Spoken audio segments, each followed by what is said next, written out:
La miséricorde de Dieu dure à toujours.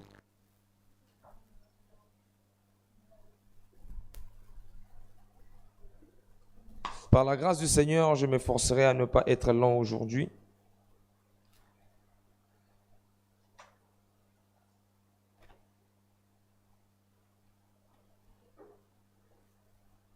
Le sujet de notre enseignement ce soir est intitulé « Le secret de la réussite de l'Église primitive ». Le secret de la réussite de l'Église primitive. El secreto del éxito de la iglesia primitiva, de la primera iglesia. Secret успеха первой церкви. Amen. J'aurais besoin de quelques de vos exemples, de vos propositions. Que pensez-vous? Qu'est-ce qui a fait le succès de l'Église primitive? Le succès de la réussite de l'Église primitive. Я спрошу вас ваше мнение, что для вас был секрет успеха первой церкви, что послужило к тому, чтобы церковь, первая церковь, она процветала. ¿Qué es lo que ayudó a la primera iglesia a tener éxito? L'union et l'amour. Merci. Qui encore?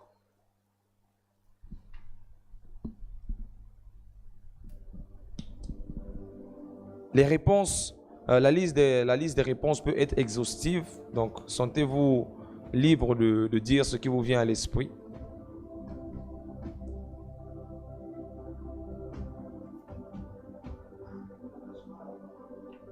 L'attachement à la parole de Christ.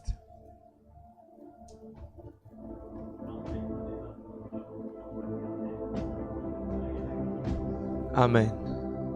Qui encore?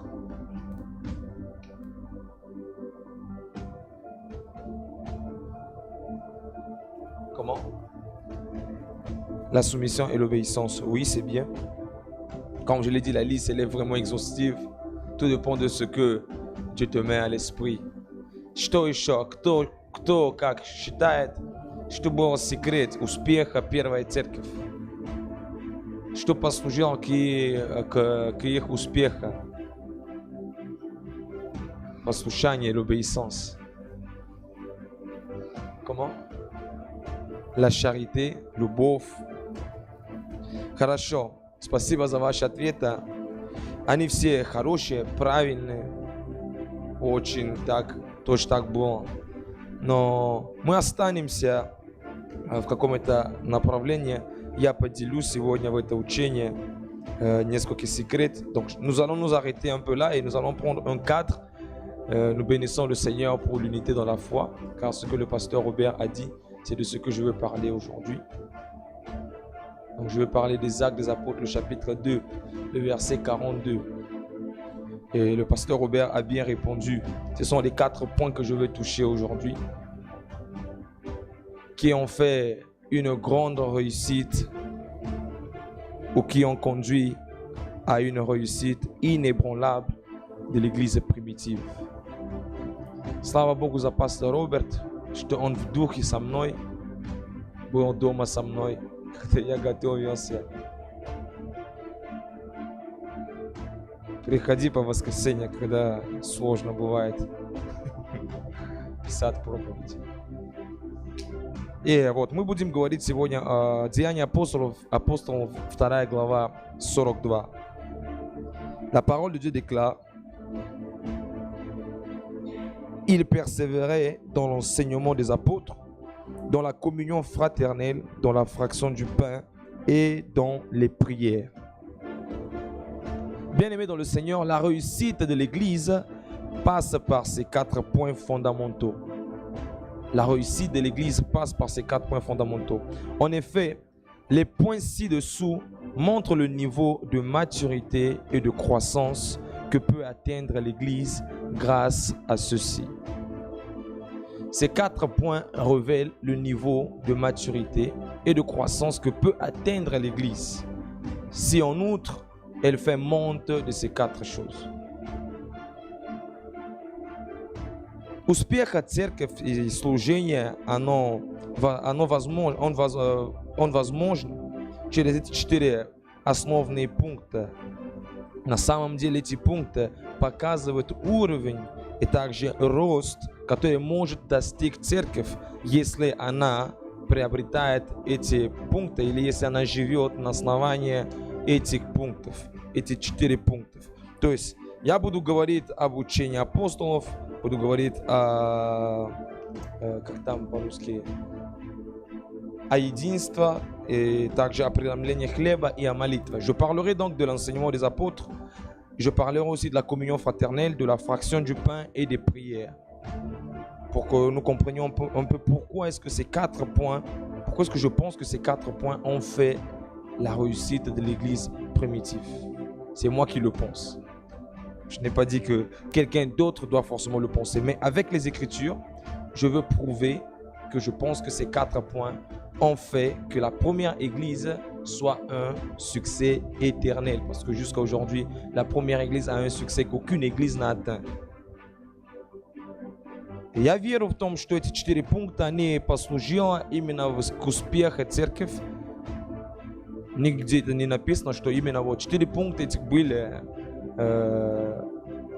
то, что послужило к успеху церкви, но я так считаю, и на основании слова и Писания я буду доказать о том, что эти 4 пункта именно были основой, столбы для того, чтобы церковь стояла. Et я верю, что это как 4 этих стойки на стуле. Je crois que ces 4 points sont comme les quatre pieds d'une chaise qui font ce qu'une chaise réellement puisse avoir une balance, ou les 4 murs qui font à ce qu'une maison réellement soit une maison. Donc je le crois que ces 4 choses sont les 4 piliers qui soutiennent l'église. Alléluia. L'église primitive n'avait pas de force, n'avait pas de motivateur, n'avait pas de speaker pour leur révéler certains secrets de la réussite. Les apôtres eux-mêmes n'étaient pas en grande partie instruits. Ils étaient par contre conduits et remplis par le Saint-Esprit. Je veux que tu comprennes très bien ce que je viens de dire. Je reprends. L'église primitive n'avait pas de motivateur, n'avait pas de speaker. L'église primitive n'avait pas quelqu'un qui pouvait lui révéler les secrets de la réussite. Même les apôtres qui avaient été placés au sommet de l'église, comme leaders de l'église, ceux-ci en grande partie n'étaient ni instruits. En d'autres termes, nombreux d'entre eux étaient analphabètes. Mais ils étaient conduits et remplis par le Saint-Esprit. Je ne viens pas par là dire que les hommes de Dieu qui sont placés dans les assemblées ne doivent pas être instruits. Oui, il ne faudrait pas que ça soit mal interprété. Ce n'est pas ce que je dis. Je dis par contre que les apôtres n'avaient pas reçu d'instruction, mais ils étaient par contre conduits et remplis du Saint-Esprit. C'est ce qui a fait la force des apôtres. Aujourd'hui, nous faisons beaucoup d'écoles théologiques. Nous avons un bon cursus scolaire, universitaire. Nous avons un bon parcours académique, mais il nous manque d'être conduits et d'être remplis du Saint-Esprit. Alors, nous rendrons grâce à Dieu si quelqu'un est aussi conduit par l'Esprit. Il est rempli de l'Esprit de Dieu et il a aussi la grâce d'avoir fait des études académiques, d'avoir fait des études théologiques, et si tout ça peut servir à l'édification du corps du Christ. Апостолов или первая церковь не имела спикеров, люди, которые могли бы их мотивировать, как мы видим сегодня в церкви. Даже в частности, в основном они были необразованные люди апостолов, но они были водимы и они были наполнены Святым Духом. И я не хочу сейчас говорить о том, что если... Не хочу говорить, что те, кто поставлены на церковь, они должны быть необразованы.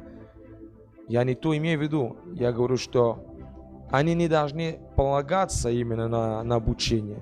Должны полагаться на водительство Духа и также на наполнение Его.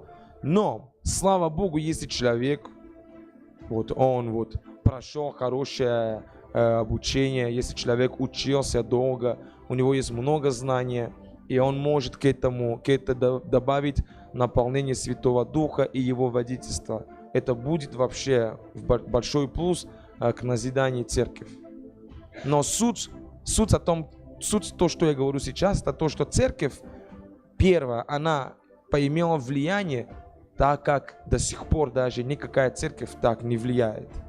Но у этой церкви не были никакие мотиваторы, не были никакие спикеров известные. Были простые люди, которые сделали потрясающие, огромные работы. Donc je veux dire que la première église n'avait pas des gens qui étaient forcément reconnus dans la société, mais cette église-là a vraiment pris de l'essor. Alors je désire pour toi aussi qui fais partie de l'église aujourd'hui, que ton regard ne soit pas seulement fixé sur la connaissance. Vous voyez, la connaissance c'est bien, mais la connaissance sans être conduit par l'esprit et sans être rempli par l'esprit, cette connaissance-là ne sert totalement à rien. La grande différence qu'il y avait entre les apôtres, les pharisiens, les sadducéens et les scribes, c'était que les apôtres avaient un esprit supérieur. Et lorsque les apôtres s'exprimaient devant les scribes qui étaient des docteurs de la loi, les scribes étaient frappés de la doctrine des apôtres. De même comme Jésus dans le livre de Marc, le chapitre 1, quand il parlait, le chapitre 2, quand il parlait, les gens qui l'écoutaient dans les synagogues étaient frappés de sa doctrine. Et les gens seront frappés de la doctrine que tu annonceras, dont tu parleras, pas parce que tu connais peut-être la doctrine, c'est parce que dans cette doctrine-là est révélée la puissance de Dieu. Est-ce que je parle à quelqu'un? Donc ce n'est pas seulement la connaissance qui fait à ce que nous emmenons l'Église à réussir. Donc comprends que toi qui es chrétien, toi qui es enfant de Dieu, désire plutôt être conduit par l'Esprit и être rempli par l'Esprit. Я говорю о том, что знание это хорошо. Если мы знаем о Боге, знаем о церкви, это очень хорошо. Но это не самое важное. Потому что фарисеи, саддукеи и также книжники, они знали Писание, они знали закон, они были учителями закона.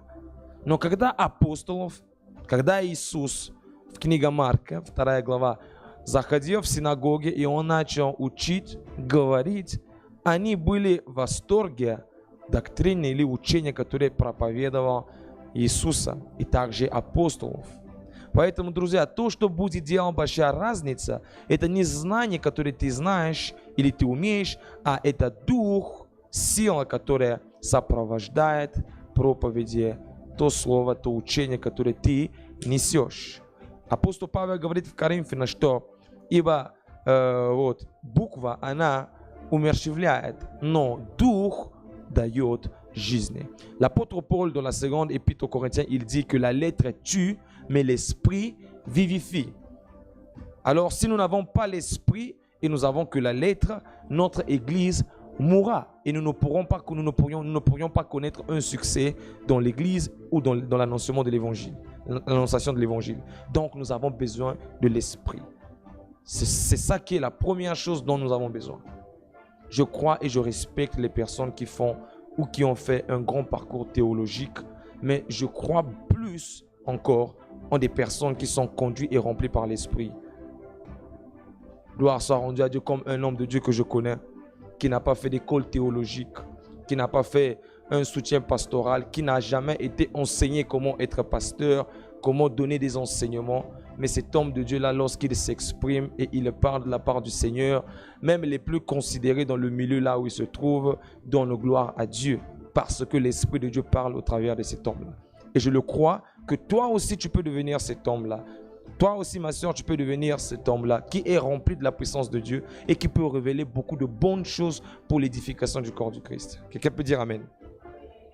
Я верю, что с Духом Святым ты можешь быть наполнен, ты можешь знать много. Я очень уважаю тех, кто учились в библейской школе, но я знаю хороший пастор, он не учился ни в каком библейской школе, его не помогли никакие служителя, он не прошел никакие курсы онлайн, он сам с Господом был наполнен Духом Святым, И когда он проповедует, когда он учит, люди, которые с ним рядом находятся, даже пасторы, которые давно в служении, они свидетельствуют о том, что только Бог может так говорить через этого человека. Я верю, что ты также можешь стать этим человеком для того, чтобы церковь поднялась, она росла. Аминь. Поэтому не смотри на себя как маленький, не говори, я не пошел учиться в библейской школе, у меня нет образования библейского, поэтому я не могу объяснить какие-то тайны Писания. А вот он, допустим, был в библейской школе 6 лет, он может. Нет, друзья, ты также можешь. Я тебе говорю, для того, чтобы ты открывал тайны, тебе не надо никакие библейские школы. Тайна Бог открывает свои возлюбленные, те, кто жаждут и ищут Его. Ne pense pas que les mystères sont révélés à des gens qui ont fait 6 ans d'école biblique, 6 ans d'école théologique. Les mystères sont révélés à ceux qui cherchent le Seigneur, à ceux qui le désirent. Donc ne dis pas que je suis un petit garçon, je suis une petite fille, je ne peux pas recevoir la révélation de la parole. L'apôtre Paul dans l'épître aux Éphésiens, le chapitre 3, les versets 2 et 3, il dit « Vous pouvez être émerveillés par l'intelligence que j'ai lorsque je vous parle du mystère de Christ. Et toutes ces choses, je les ai reçues par révélation. » Et il dit aussi dans le livre de Galates que l'évangile que je vous annonce, je ne l'ai reçu d'aucun homme. Je l'ai reçu directement du Seigneur. Le Saint-Esprit est notre école библик. Дух Святой является наша библейская школа. Если вы также иногда ищете, в чем помощь Духа Святого, да? Сегодня я даю вам простая форма понимать. Дух Святой – это наша духовная и библейская школа. Si vous demandez souvent l'importance, la fonction du Saint-Esprit, aujourd'hui je vous le dis littéralement, c'est que le Saint-Esprit est notre école spirituelle et notre école biblique. C'est dans le Saint-Esprit que nous apprenons à révéler les mystères, que nous apprenons à comprendre l'esprit qu'il y a derrière les Écritures. Amen. Amen. Amen. Gloire à Jésus. Alors, nous verrons beaucoup dans cet enseignement que l'Église primitive demeurait dans les cellules car c'était un des moyens les plus faciles, premièrement, et les plus efficaces de véhiculer la doctrine dans un groupe restreint. Donc nous verrons dans cet enseignement que l'Église primitive a eu un grand succès aussi dans les petits groupes, dans les cellules de prière, parce que c'était des petits groupes où il y avait plus d'efficacité d'annoncer la parole et d'enseigner. Vous voyez, il est plus facile d'enseigner un groupe de 10 personnes que d'enseigner un groupe de 1000 personnes. Мы также увидим в это учение, что домашняя группа была одно из самых такой эффективных мест, где апостолы могли распространять слово, распространять доктрины, уча народ Божий в этой маленькой группе. Потому что сложнее учить 1000 людей, чем учить 10 человек. То есть если 10 человек собираются, можно им передать учение легче, чем как можно передать 1000 людей. Аминь. То есть так возьми себе эту мысль, что домашняя группа – это очень важно. И домашняя группа – это церковь. Et je veux que tu gardes cette pensée dès le début, que la cellule, c'est une église. C'est l'église de maison.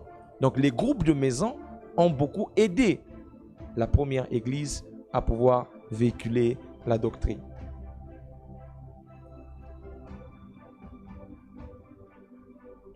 L'église s'est étendue à Jérusalem, en Judée, en Samarie, à Lydde, à Jopé, à Antioche, à Chypre, à Perge, en Pamphylie, à Lystre, à Icône, à Derbe, à Thessalonique, à Athènes, à Corinthe, en Macédoine, en Bérée, en Sénésie, en Césarée, etc. Donc l'église a connu un essor, un boom énorme.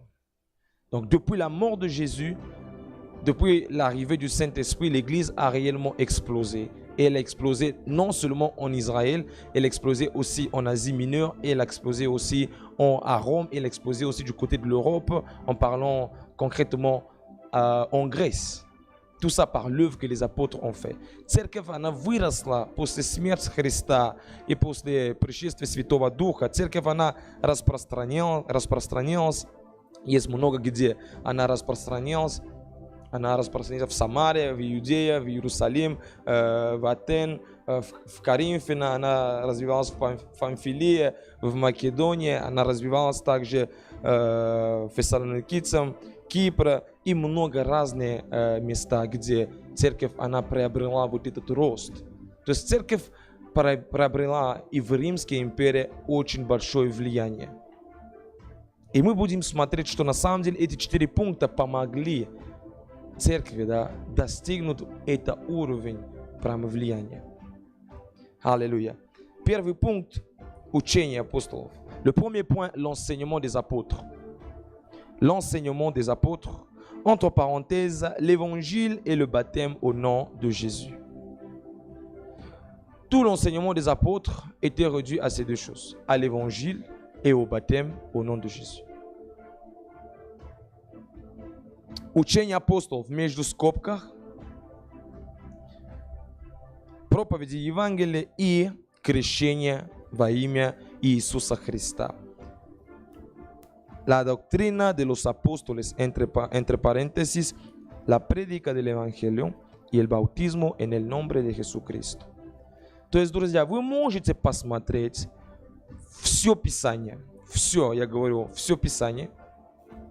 Вы не найдете больше про доктрину апостолов, если это не проповеди Евангелия и крещение во имя Иисуса Христа. Эти два основные пункта разделяются уже в более такие второстепенные пунктов. То есть Иисус сказал в Матфея 28: идите по всему миру и научитесь, то есть расскажите, и что делайте? Крестите их. Да? То есть это два эти поручения, которые апостолы взяли, приняли, и они все свое время, они развивали именно эти два пункта. Donc Jésus a dit, allez par tout le monde, faites de toutes les nations, les disciples, en leur annonçant ce que je vous ai enseigné et en les baptisant. Donc ce sont les deux grandes lignes que Jésus a données aux apôtres. Et lorsque vous examinez le chemin des apôtres, vous examinez leur marche, leur ministère, ce sont ces deux grandes choses qu'ils ont effectuées en général. Et en particulier, il y a d'autres choses, mais qui découlent déjà ou qui dérivent de ces deux grands points. Donc la prédication de l'évangile et le baptême au nom de Jésus-Christ. Actes des apôtres, le chapitre 5. Actes des apôtres, le chapitre 5. Aujourd'hui, nous serons seulement dans le livre des Actes des apôtres. J'aime ça et je veux que tu analyses avec moi. Parce que si nous sommes une église, voici notre histoire, voici notre source. Сегодня мы будем читать только книга Деяния. Это наша история, это наше происхождение. Я хочу, чтобы ты реально вникал сегодня в книгу Деяния апостолов. И дома также, чтобы ты читал. Деяния апостолов, 5 глава. 17 стих. Cependant, le souverain sacrificateur et tous ceux qui étaient avec lui, savoir le parti des Sadducéens, se levèrent remplis de jalousie. Verset 18. Mirent les mains sur les apôtres et les jetèrent dans la prison publique. On va lire aussi le verset 20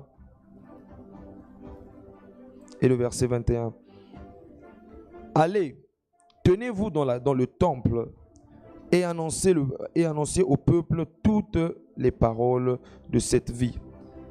Ayant entendu cela, ils entrèrent dès le matin dans le temple et se mirent à enseigner.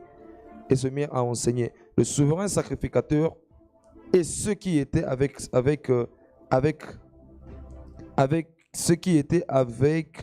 lui étaient survenus. Ils convoquèrent le Sanhédrin et tous les anciens d'Israël, et ils envoyèrent chercher les apôtres à la prison. Amen. Bien aimé, je voudrais dire, l'enseignement des apôtres ne concerne pas seulement le peuple de Dieu. Généralement, nous avons tendance à penser que lorsqu'on parle de l'enseignement des apôtres et des prophètes, nous parlons seulement au peuple de Dieu qui écoute. Ceux qui doivent persévérer dans l'enseignement des apôtres, c'est toute l'Église. En commençant d'abord par ceux qui sont devant et après ceux qui écoutent. Et ici, les apôtres ont été un parfait exemple de la persévérance dans la doctrine, dans l'enseignement.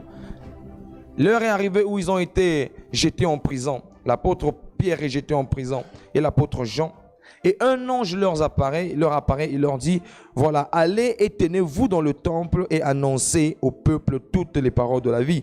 Et la parole déclare au verset 21, dès le matin, ils étaient déjà au temple et ils annonçaient. Donc je veux dire déjà que les serviteurs de Dieu doivent persévérer dans l'annonciation de la parole de Dieu. Annoncer la parole de Dieu, c'est aussi instruire dans la doctrine des apôtres. То есть апостолов, они тут, их посадили в тюрьму, и тут приходит ангел Божий и говорит им, вставайте и уходите, идите и научите народу. И уже 21 стих говорит, что рано утро они уже пришли в церковь, и они начали там учить народу Божие. И я говорю о том, что учение апостолов не обращается только или не касается только народ Божий, а касается вся церковь.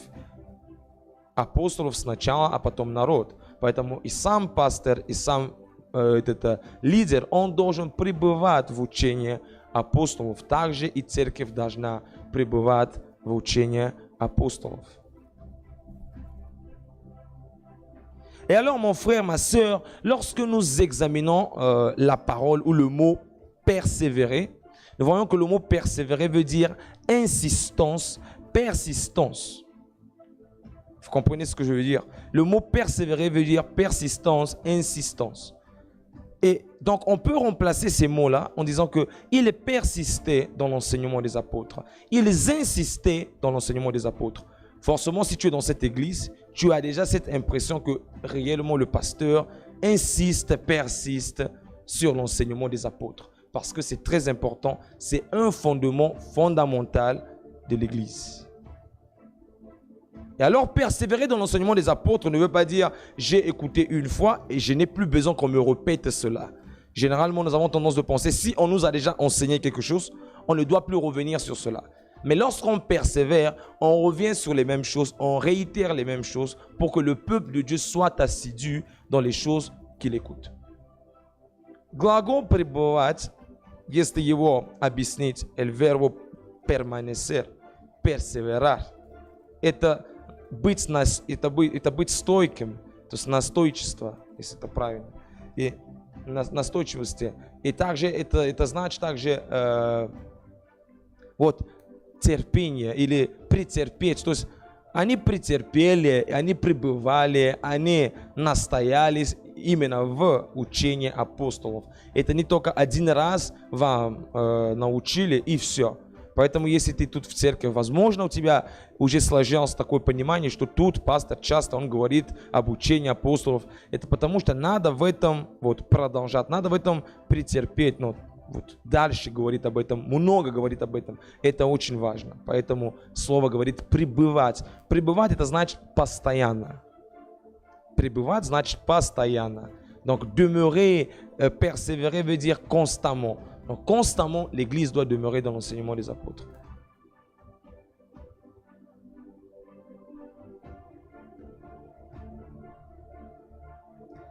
Le verset 28.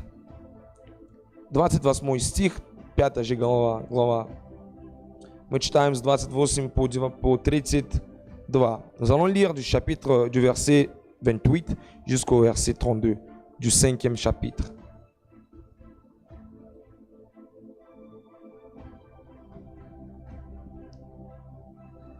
Ne vous avons-nous pas défendu expressément d'enseigner en ce nom-là? Et voici, vous avez rempli Jérusalem de votre enseignement et vous voulez faire retomber sur nous le sang de cet homme. Pierre et les apôtres répondirent, il faut obéir à Dieu plutôt qu'aux hommes. Le Dieu de nos pères a ressuscité Jésus, que vous avez tué en le pendant au bois. Dieu l'a élevé par sa droite comme prince et sauveur pour donner à Israël la repentance et le pardon des péchés. Nous sommes témoins de ces choses, de même que le Saint-Esprit, que Dieu a donné à ceux qui lui obéissent. Amen.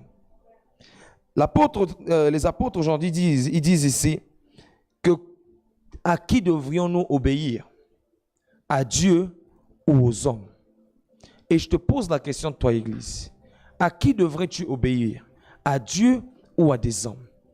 J'ai aimé l'intervention que le modérateur a eu à faire lorsque je crois que nous prions pour l'Église. Nous avons dit prier pour ne pas seulement suivre les hommes de Dieu et les suivre aveuglement, mais suivre réellement l'esprit de la parole que les hommes de Dieu véhiculent. Que je parle, non? Et alors l'apôtre Paul et les autres, l'apôtre Pierre et les autres disent, ils répondent, à qui devrions-nous obéir? À des hommes ou à Dieu? Et souvent ceci peut être confondu. Les gens peuvent utiliser ce message, ce verset, pour être en contradiction avec leur leader. Ce n'est pas de ça qu'il s'agit. Lorsque ton leader te demande d'obéir à la parole de Dieu ou à un commandement dans l'église, tu ne peux pas prendre cette parole pour dire « Moi, j'ai ma vision, alors je ne peux pas t'obéir, toi étant un homme, je veux obéir à ce que Dieu m'a dit dans le secret. » Ce n'est pas de ça qu'il s'agit. Il s'agit de faire la volonté de Dieu, comparé à la volonté que les hommes nous demandent de faire. Et ici, le Sanhédrin avait interdit aux apôtres de parler au nom de Jésus. Et je ne cesse de dire à l'église, ne vous embrouillez pas. Le diable veut enlever le nom. C'est dans le nom qu'il y a toute la puissance. Voilà pourquoi dès le commencement, ils ont voulu arrêter la puissance du nom. On peut parler de Dieu, on peut parler du Sauveur, on peut parler du Messie. Dans le monde, il y a beaucoup de sauveurs, il y a beaucoup de Messie, des gens auto-proclamés, auto-appelés Messie, auto-appelés Dieu. Il y a des idoles qui sont élevées ici et là. Mais il n'y a que de la puissance dans le nom de Jésus-Christ. C'est lorsque tu commences à enseigner au nom de Jésus-Christ que quelque chose commence à se passer. Et ces gens comprenaient ces choses et ils ont tout fait pour interdire les apôtres à parler au nom de Jésus-Christ. Mais les apôtres n'ont pas arrêté d'enseigner et ils enseignaient la doctrine de Jésus-Christ. Апостолов они не прекратили говорить, учить во имя Иисуса Христа. Сегодня дьявол знает, что сила находится в имени Иисуса Христа. И он старается, чтобы это имя было убрано в церкви. И вначале также было. Их позвали, сказали и запретили говорить во имя Иисуса и учить во имя Иисуса Христа. Ты можешь учить и говорить во имя Отца, во имя Сына, во имя Спасителя, во имя Господа. Много Господа, много Спасителя, много богов, идолов. Но разница приходит именно, когда мы взываем и мы говорим имя Иисуса Христа. И Бог Слово говорит, что всякий призывающий имя Господа спасется. Et la parole de Dieu déclare que quiconque invoquera le nom du Seigneur Jésus, celui-là sera sauvé. Ah donc, mes bien-aimés, il faut comprendre déjà ici que les apôtres n'étaient pas dans un cadre à l'aise ou dans un cadre relaxant, ou dans un cadre où ils se permettraient de faire tout ce qu'ils pouvaient faire. Mais ils étaient déjà dans un cadre de persécution. Mais même dans ce cadre de persécution, les apôtres n'ont pas arrêté de prêcher la vraie doctrine du Seigneur Jésus-Christ. Апостолов, они не проповедовали в какое-то время на расслабоне, такое время, где можно все делать, да? Но они именно проповедовали в какое-то время, когда были гонения, когда они могли умереть за это, и они не прекратили говорить через Писание во имя Иисуса Христа, и они продолжали учить. Поэтому, друзья, это послужило как хороший успех слова и рост церкви. Alors cela a beaucoup permis à ce que l'Église grandisse, car au milieu même des tribulations, au milieu des persécutions, les apôtres n'ont pas fermé la bouche, mais les apôtres ont parlé. C'est comme aujourd'hui, généralement, nous écoutons dans les églises. S'il y a des problèmes qui commencent à arriver, on entendra parler de beaucoup de sagesse. Il faut être sage, il faut comprendre les temps. On n'a pas besoin de parler aujourd'hui. Si tu parles, voilà.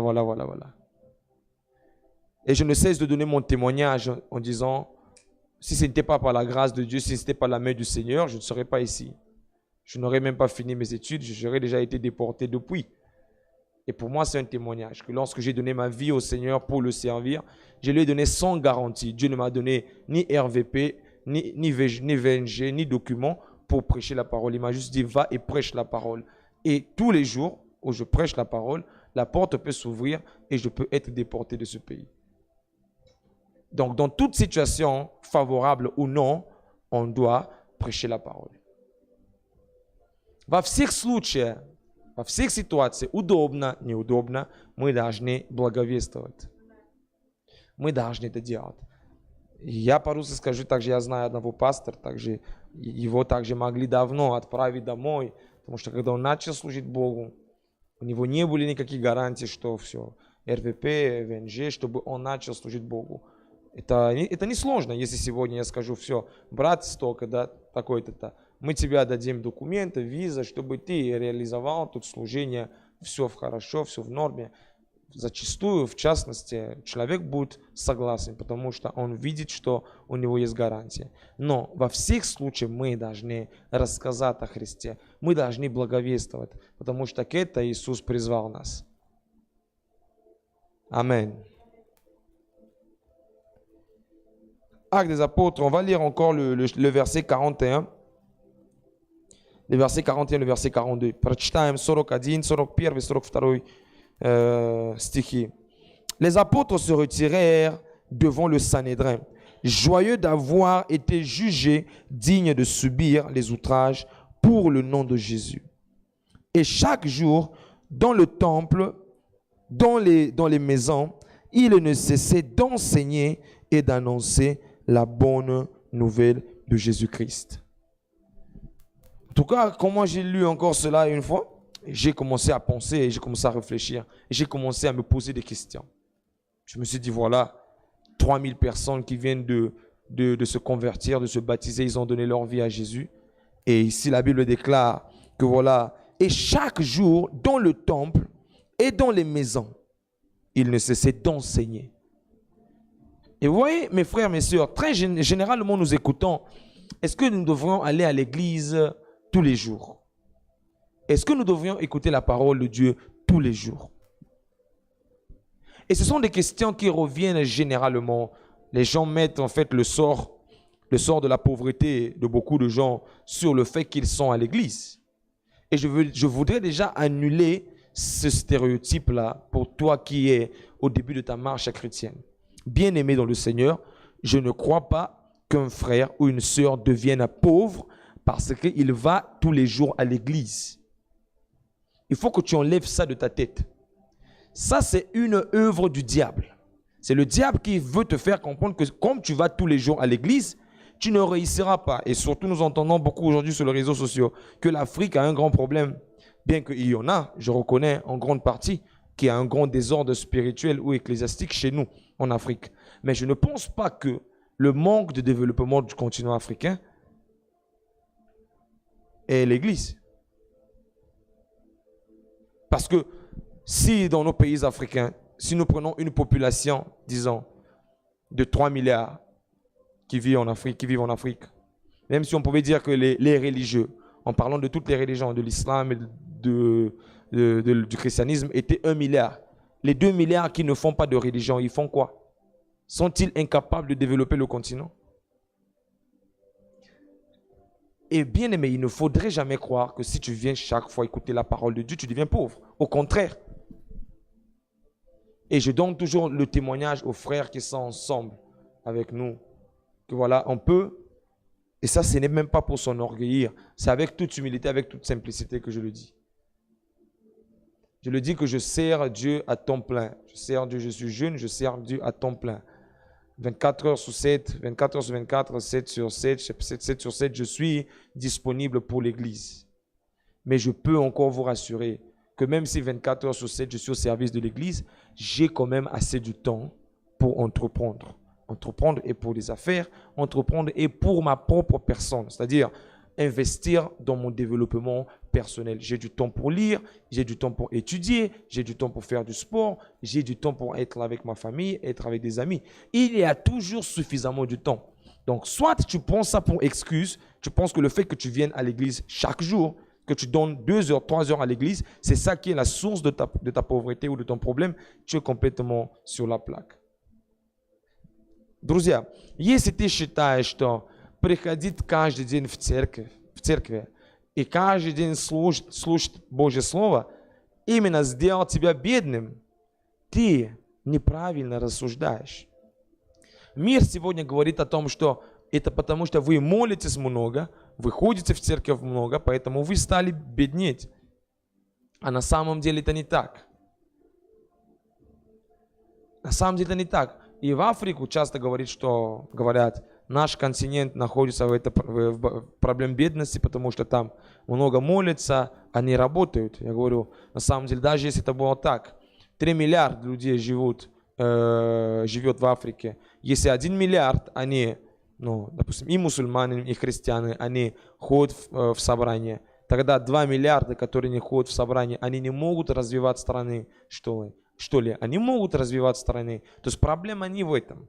Я хочу, чтобы ты понял, что я 24/7, я служу Богу, но и у меня есть время, чтобы учиться, чтобы идти в зал, чтобы заниматься каким-то делом. Есть время. То есть поэтому это не оправдание. И смотри, тут слово говорит каждый день. Видите, поэтому мы говорим именно о секретах, которые сделали церковь успешной. Каждый день они в домашних группах и в церковь они учили. А вот сегодня начни учить людей в церковь 3 дня подряд. Они уже устают. Часто, когда я начинаю учение на 2 недели с вами, 2 среды, 2 среды, вы уже устаете слышать учение.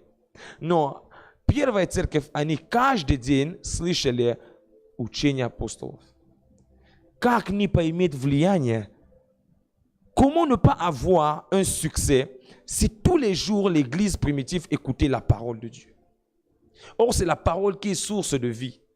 Or, c'est la parole qui relève. Aujourd'hui, tu peux avoir tous les plans et les projets que tu as dans ta tête. Si tu n'es pas conduit par l'esprit, s'il n'y a pas un déclic qui se passe dans ta vie, les meilleures idées que tu as seront stériles. Et cette église avait de grandes chances de réussir parce que tous les jours, elle persévérait dans les cellules et à l'église. Aujourd'hui, nous avons à l'Apchi des gens qui vivent. Ils peuvent persévérer tous les jours dans l'enseignement. Et aujourd'hui, gloire à Dieu, nous avons pratiquement tous les jours à l'église des activités, au moins pour 2 heures, où tu peux écouter la parole de Dieu, où tu peux persévérer dans la doctrine des apôtres.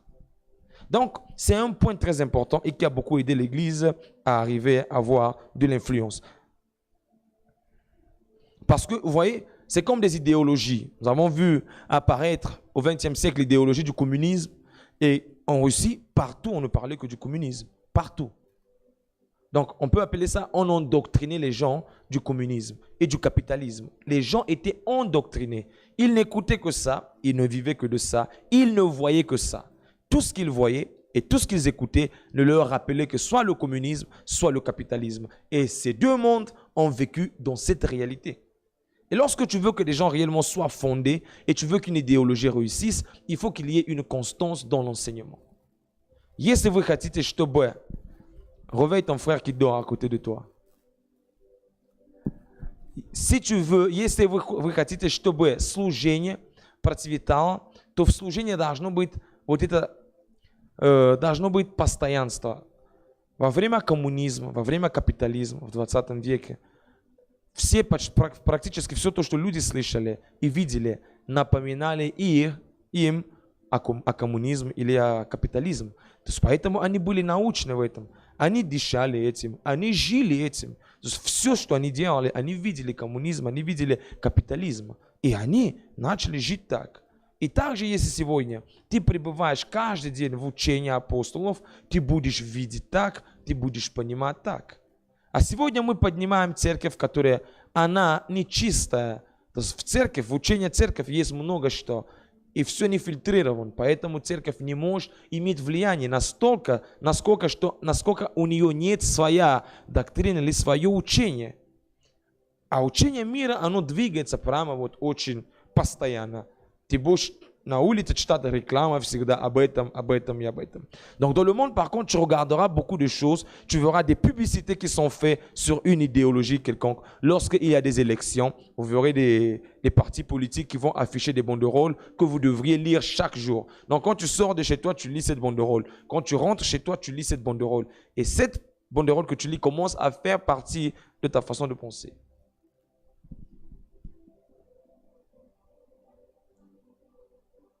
Alors les apôtres le faisaient tous les jours et les apôtres n'étaient pas fatigués. Bien, c'est vrai, je reconnais, ils étaient 12 et ils avaient encore les aides qui étaient les diacres qui faisaient l'œuvre aussi avec eux. Mais on doit copier les bonnes choses. La première église, je sais qu'ils étaient des hommes, ils étaient forcément aussi fatigués. Mais ils n'étaient pas gagnés par la fatigue. Voilà la différence. Les apôtres pouvaient être fatigués, mais ils n'étaient pas gagnés par la fatigue. Вот разница в чем с апостолами. Я верю, что они также люди были. Они могли уставать каждый день на служение, каждый день учить. Даже если у них были помощники, даже если их были 12. Но я верю, что они люди, они могли уставать. Но то есть усталость не побеждала их. Я устал, да, но я все равно пойду. Я устал, да, я все равно сделаю. И Бог даст силу это сделать. Actes des Apôtres, chapitre 8. Деяния апостолов, 8 глава. 8 глава.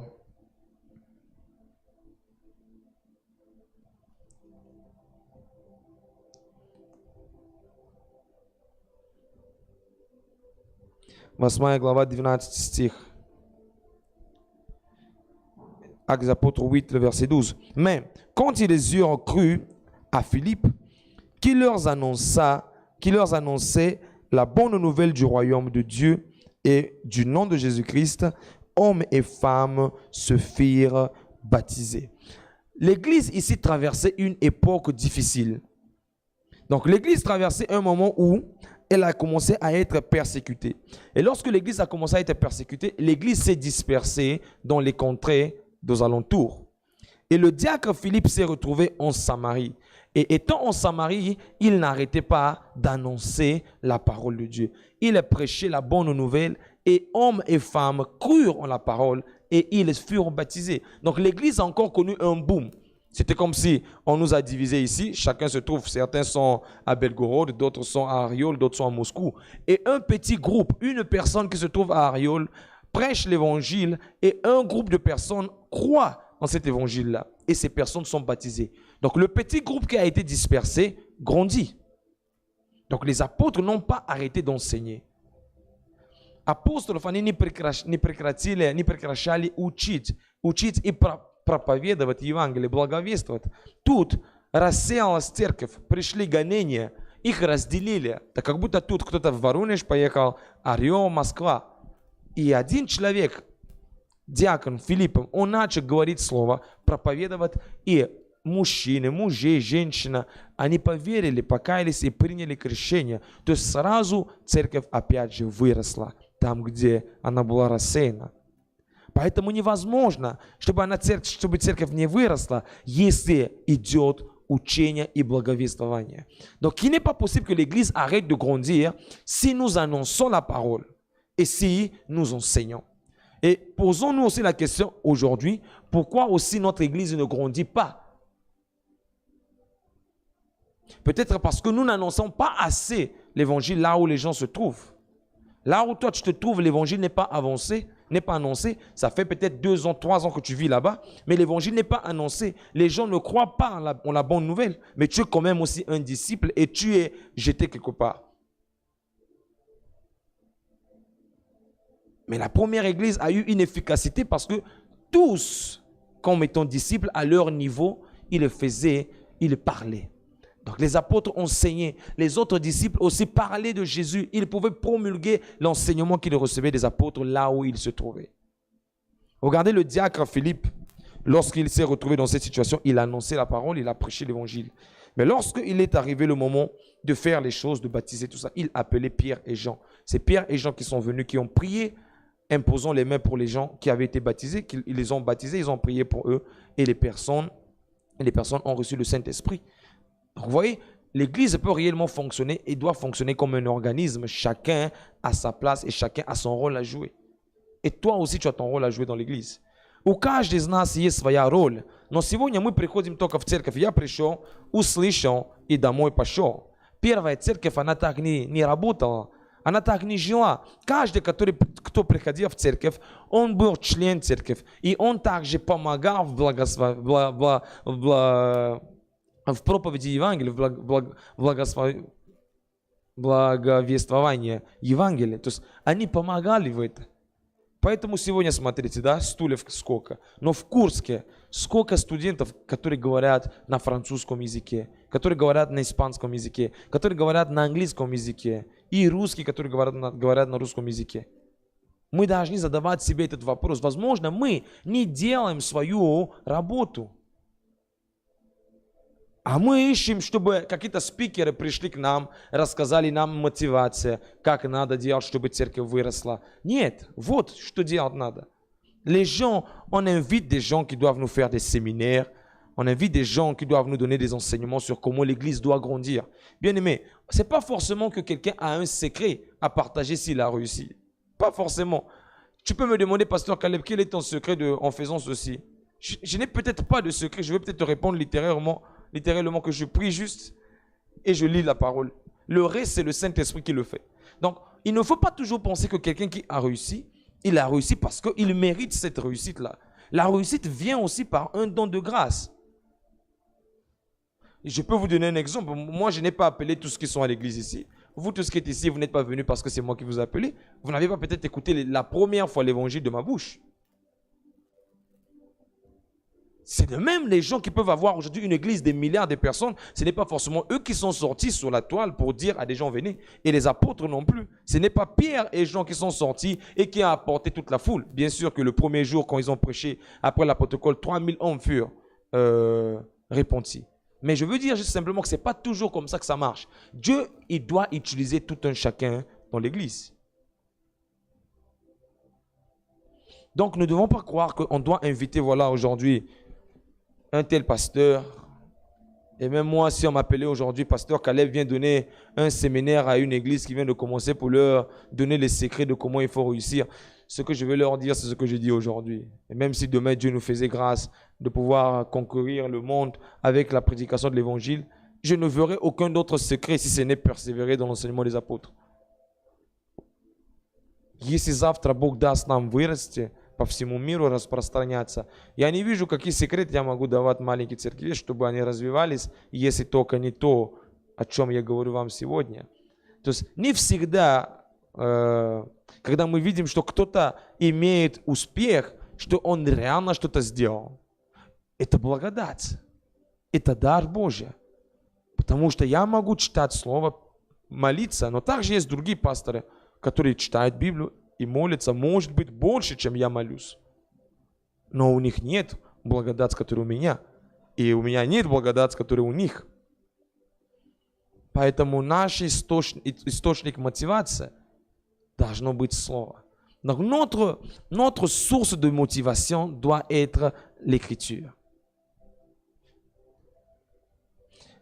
Actes des apôtres 11, 26. Деяния апостолов 11, 26.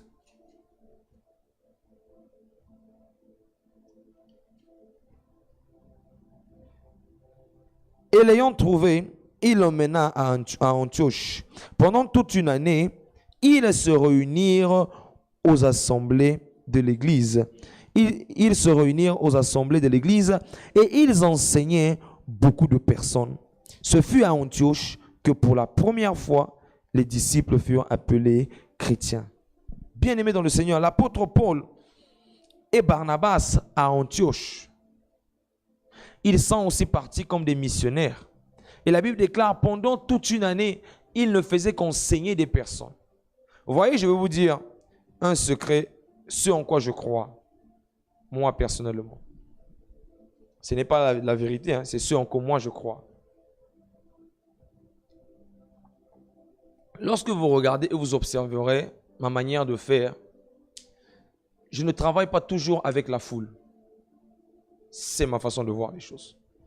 Je travaille particulièrement Je travaille avec les personnes qui peuvent être enseignées dans le secret, à côté. Ici, j'enseigne à l'église, j'enseigne tout le monde. Mais ce n'est pas tout le monde ici qui écoute la parole, qui va aller reproduire tout ce qu'ils écoutent ici. Et lorsque tu enseignes quelqu'un à côté, moi je le crois, ce que moi je ne peux pas faire dans mon vivant, je sais qu'au moins une personne à qui j'ai enseigné la parole peut faire plus que ce que j'ai fait. Et ça m'aide aujourd'hui à ne pas focaliser mon regard sur le nombre de personnes qui viennent à l'église, sur le nombre de personnes qui croient étant à l'église. Parce que ce n'est pas tout le nombre que nous voyons à l'église qui est réellement chrétien en soi. Vous êtes d'accord avec moi? Il y a des gens qui viennent à l'église, mais ils n'ont pas encore vécu la nouvelle naissance. Ils sont encore comme des païens dans l'église. Et c'est comme ça aussi, toi, tu peux avoir à l'Apchi un frère qui est souvent avec toi, avec qui tu peux beaucoup faire des partages bibliques, à qui tu peux transmettre beaucoup d'enseignements. Et cette personne va être impactée par les enseignements que tu lui transmets. Bien sûr que toi, tu reçois des enseignements de quelque part, mais tu peux transmettre ces enseignements à quelqu'un qui est à côté de toi, et cette personne sera impactée. Et moi, je le crois aujourd'hui, que lorsque tu fais ce genre de choses, les apôtres n'étaient que 12. Mais les 12 ont fait une œuvre immense. Une œuvre immense. Et moi, je le crois, que l'œuvre que le Seigneur fait au travers de nous ici peut devenir immense si nous consacrons le temps à l'enseignement. Et moi, j'aime consacrer le temps à l'enseignement. Voilà pourquoi vous verrez rarement que lorsque vous venez me voir, on va discuter généralement de la parole de Dieu. On va discuter généralement des histoires d'enseignement, de la prédication de l'évangile. Même si je peux commencer à donner des conseils sur un point, on va forcément finir par un autre point. Parce que chaque fois, Dieu me met à cœur de pouvoir transmettre un enseignement à quelqu'un. Et dès que j'en ai l'opportunité, j'en ai l'occasion, je le fais. Voilà pourquoi ici, les apôtres ont fait la même chose. Paul et Barnabas, toute une année, enseignaient les assemblées à Antioche. Et pour la première fois là-bas, il fut rappelé chrétien. Весь год апостол Павел и Варнава, они учили в церковь. Они учили, они собирали людей и учили в церковь. И я верю о том, что даже я в это верю, что не всегда я буду учить всех. Вот я сейчас говорю слово для всех, но есть также, если кто-то приходит ко мне, допустим, во время служения, я также буду ему говорить и учить, потому что я верю, что то, что я делать не смогу, он может это сделать. И каждый из нас может иметь рядом с собой какого-то человека, которому он может передавать учение, и видит, как человек будет расти. Donc, mes frères et sœurs, comprenez que tout passe par l'enseignement. Je ne veux pas aujourd'hui parler comme dans le monde, mais le monde ne copie que ce qu'il y a dans l'église. Le monde copie l'endoctrinement, parce que dans l'église, en réalité, c'est ça. Dieu dit dans le livre de Deutéronome, le chapitre 4, inculque ces paroles à tes enfants et aux enfants de tes enfants. C'est une affaire d'inculquer. Il faut que ça rentre jusque dans les os. Il faut que ça soit inscrit dans le cœur de la personne. C'est alors que cette personne ne se détournera pas de ce qu'on l'a appris. L'apôtre, le sage Salomon dit que, voilà, enseigne l'enfant et instruis-le sur le chemin pendant qu'il est encore jeune. Quand il deviendra vieux, il ne s'en détournera pas. Voilà pourquoi l'enseignement est très important. Très important, mes frères. Voilà pourquoi le premier point d'une église, ce n'est pas la prière. Le premier point d'une église, pire encore, ce ne sont pas les miracles. Le premier point d'une église, l'église commence par la parole. Ça commence par là.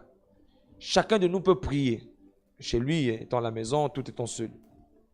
Mais la prédication de l'évangile, c'est ça qui commence une église. Il faut prêcher l'évangile pour que les gens croient en cet évangile et qu'ils soient baptisés. Et après qu'ils commencent déjà à pratiquer la prière. Comment est-ce qu'une personne qui n'a pas cru à l'évangile peut prier? Bon, toi, tu es païen, tu ne connais pas Dieu, tu te mets à prier. Tu vas te mettre à prier comment? Avant que tu te mettes à prier, Romains le chapitre 10 dit qu'il faut qu'il y ait des envoyés. Et ce sont des envoyés qui doivent annoncer la parole. Donc, on t'annonce d'abord la parole, tu crois en la parole, tu es baptisé. C'est alors que tu commences à pratiquer la foi chrétienne et tu apprends à prier. Jésus a d'abord annoncé la parole à ses disciples. Après, il les a enseignés comment prier. Il dit, quand vous priez, dites, Père, notre Père qui est dans le ciel, que ton règne vienne. Mais Jésus n'est pas venu parler directement à des gens et en leur disant priez. Car vous allez prier celui que vous ne connaissez pas, vous allez adorer celui que vous ne comprenez pas. Voilà pourquoi le point fondamental qui favorise la croissance de l'église, c'est l'enseignement. Voilà pourquoi tu ne dois pas t'ennuyer dans une église s'il y a beaucoup d'enseignements, si on parle beaucoup de la parole. Mais aujourd'hui, c'est la réalité que nous voyons dans l'église. Les gens sont ennuyés parce qu'on leur parle de la parole. Bon, imaginez, on vous parle de la parole tous les jours. Vous ne viendrez plus finalement à l'église. Et quand tu vas à l'université, on te parle de quoi tous les jours? Lecture. Hein? Ceux qui font, George et Genela qui font 7 ans d'études, je crois. Lecture. Siemlet. Lecture. Pratique. Одна неделя. Или 2,5 недели. В церковь первое слово. Если нет слова, как человек будет молиться? На основании чего он будет молиться? Как он будет молиться? Сначала надо проповедовать, человек должен поверить, а потом уже ему научат, как молиться. Поэтому учение это очень важно, друзья, очень важно. Поэтому если мы хотим, чтобы мы выросли в Курске, мы выросли в Воронеж, мы выросли в Эквадор, в Южной Америке, в Африку, мы должны много благовествовать, on doit beaucoup annoncer la parole. Voilà pourquoi l'évangélisation dans l'église c'est très important parce que c'est l'annonciation de la parole. J'ai dit on ne peut pas séparer la parole de l'évangile. Dans l'évangile, il y a tout. Il y a la doctrine de Jésus-Christ. Dans l'évangile, il y a tout.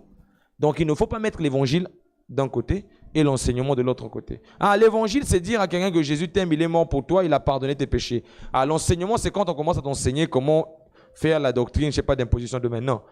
Dans l'évangile, il y a toute la doctrine des apôtres. Il y a les 6 fondements de la doctrine des apôtres dans l'évangile.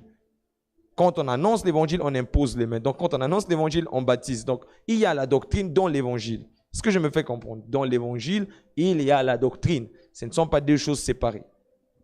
В Евангелии есть доктрина. Это не две разные вещи. Типа вот тут есть Евангелие, Иисус умер за тебя, и Он спас тебя. А с другой стороны есть учение, как возложить руки, как крестить. Это одно. Все проповедь Евангелия заключается также в доктрине. Там есть учение.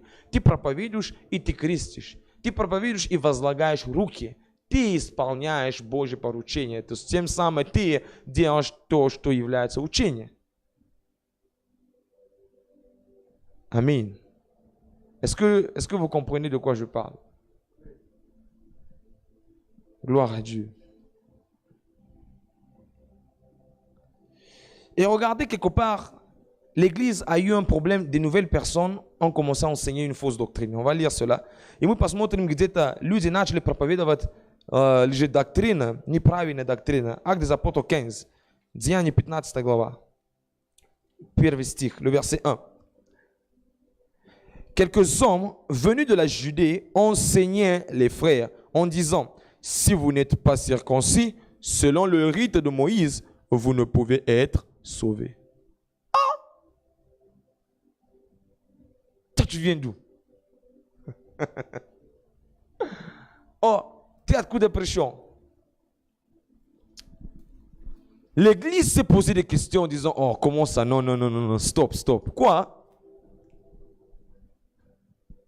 Nous, on a écouté que nous sommes sauvés parce que nous avons cru en Jésus-Christ.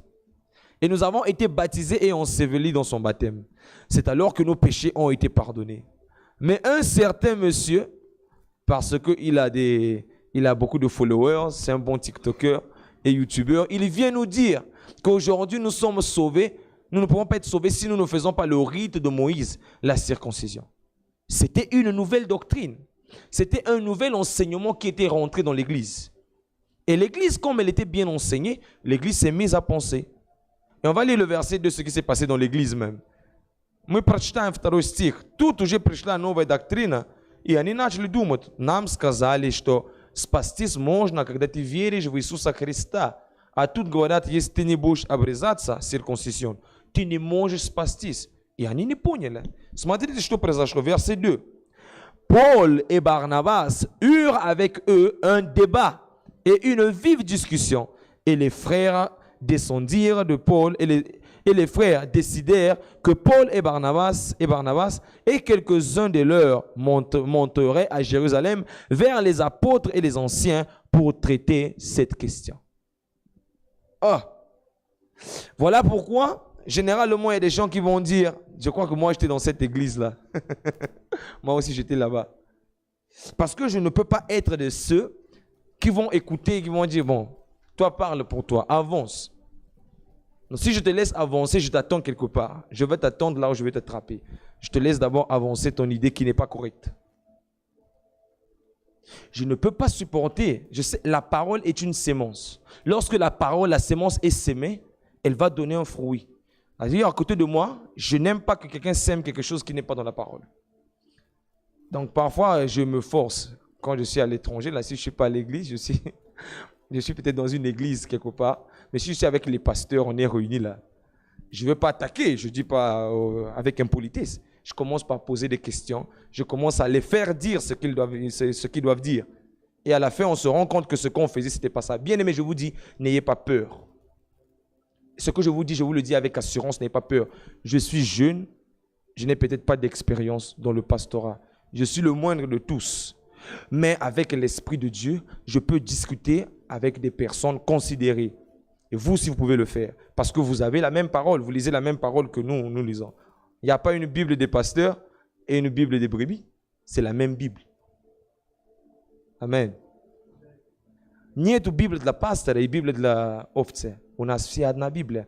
Ты можешь читать также эту Библию, и ты можешь расти. Ты можешь также обсуждать какие-то вопросы. Пастор, я не понял, поэтому я хочу, чтобы ты меня объяснил. Потому что я читаю Слово, и я вижу это. Это твое право. Ты должен это сделать. Ты должен это делать. Это нормально. Je ne crois pas comme il y a donc dans beaucoup d'églises. Oh, toi, je vois que tu commences à poser trop de questions. Je vois que tu es rebelle. L'esprit de rebelle. Non. Ici, chez nous, ce n'est pas parce que tu poses des questions que tu es considéré comme un rebelle. Poser des questions, c'est tout à fait logique là où il y a des personnes intelligentes. Les gens intelligents, ils ont des questions. Les abrutis, ils ne posent pas des questions. Parce qu'ils ne comprennent pas. Donc, on ne peut pas exclure l'intelligence, le raisonnement, penser dans l'église. Parce que c'est normal. Et ici, l'apôtre Paul et Barnabas, ils eurent un débat et une discussion avec ses frères qui prêchaient une nouvelle doctrine. Il a dit non, ce que vous vous dites là, vous avez trouvé ça où? Et généralement, quand on dit ça aux gens, les gens pensent qu'on les attaque. Ce que tu dis là, d'accord, ça a marché quelque part, mais c'est écrit où? Est-ce que tout doit être écrit? Oh. Frère, sœur, c'est écrit où? Si ça a marché quelque part, c'est une révélation. C'est particulier, ça peut s'arrêter là-bas. Toi, tu viens enseigner ça à des gens. Tu as eu ça où? Dieu m'a dit. Ce n'est pas suffisant. Moi, je ne peux pas venir convaincre le peuple de Dieu en lui disant « Dieu m'a dit ». Voilà. Sœur Ona, voilà. Dieu m'a dit à partir d'aujourd'hui, le salut, ce n'est pas dans le nom de Jésus. Le salut, c'est dans Ave Maria. Oh. Pasteur, quoi? Le salut, c'est dans Ave Maria. Pourquoi, pasteur, tu dis ça? Crois-moi, Dieu est venu me voir dans mon songe, il m'a révélé ça, il m'a dit, Marie, c'est une femme bénie. C'est d'elle qu'est sorti le Messie. Donc, si tu crois en elle, tu es sauvé. Нет. Я могу прийти и сказать, Она, ты не спасена только через Иисуса. Ты можешь молиться Марии, и ты спасешься, потому что это мать Бога. Иисус вышел из нее. А он нас спросит, пастор, ты откуда это взял? Мне Бог сказал ночью во сне. Где это написано? Почему я должен в это верить? Только потому, что пастор это сказал. Да, пастор принял, получил от Бога, хорошо. Где это написано? Où est-ce que c'est écrit? Alors, ils se sont rendus à Jérusalem pour discuter la question. Vous pouvez lire toute l'histoire après. Les apôtres ont envoyé une lettre et ont envoyé des délégués et la question avait été close. Потом апостолов они отправили люди, отправили письмо. Там все было решено. Опять же, учение апостолов приняли в церковь, и церковь дальше двигалась.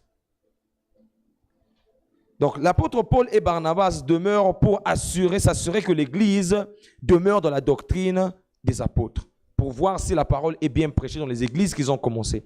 Потом мы сейчас увидим, когда Павел и Варнава, они остались и возвращались в некоторые церкви, которые они открыли, чтобы слушать, да, как там проповедуется Евангелие. Это неплохо, это Библия. Сегодня, когда ты оставляешь в церковь один пастор, и ты слушаешь его проповедь и говоришь: алло, я слышу, ты проповедовал вот это, так не надо делать. Он себя чувствует плохо. А почему он должен себя чувствовать плохо? Тебя оставили, тебя поставили, ты должен продолжать говорить так, как говорилось. И апостол Павел и Варнава, они открывали церковь и дальше смотрели за церковью. Они слышали, что там говорили.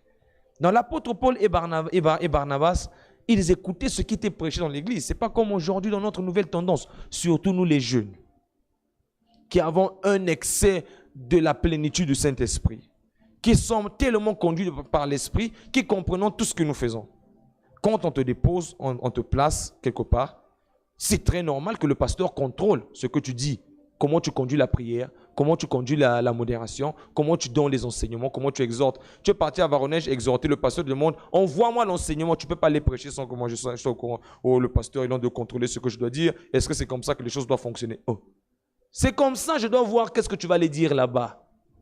Les gens qui vont t'écouter là, ils vont écouter une partie de moi, donc je dois savoir ce que tu vas dire.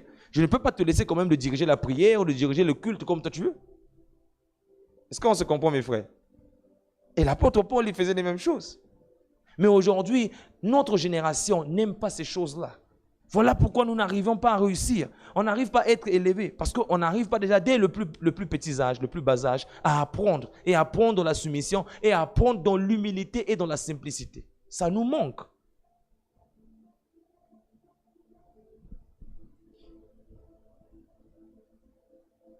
Actes des apôtres 15, 35.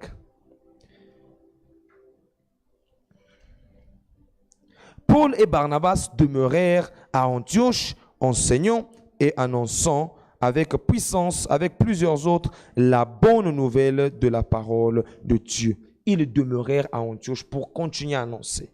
Они остались в Антиохе, чтобы продолжать говорить и учить. Акт 16, 4 à 5. Деяния 16, 4 по 5. Acte 16, 4 à 5. En passant par les villes, il recommandait aux frères d'observer les décisions des apôtres et des anciens de Jérusalem. Les églises se fortifiaient dans la foi et augmentaient en nombre de jour en jour. Vous comprenez? L'église grandissait de jour en jour. Церковь росла день ото дня, потому что учили, говорили, благовествовали много.